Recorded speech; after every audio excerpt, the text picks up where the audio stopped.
Samantala, huling araw na ng pagsusumite ng Statement of Contributions and Expenditures o SOSE. Pero wala pa sa kalahati ng mga kumandidato nitong Desisyon 2025 ang nakapagpasa. Git ng COMELEC, wala ng extension.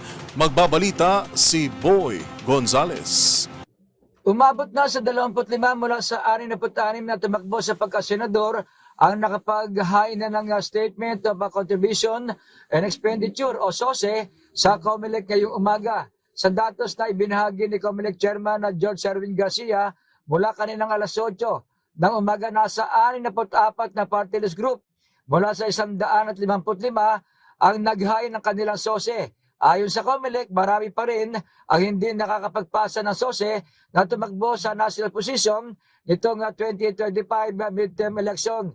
Nasa 10,454 mula sa 41,215 na tumakbo sa local position ang naghain na ng SOSE, kung saan inaasahan na mas marami ang magpapasa nito ngayong araw sa tanggapan ng COMELEC, lalo na't hindi na ito papalawigin. Muli nagbabala ang COMELEC sa mga hindi nakapaghain ng SOSE ay maaaring magbayad ng multa mula 1,000 hanggang 60,000 at maaari pang mapatawan ng perpetual disqualification sa anumang posisyon sa gobyerno.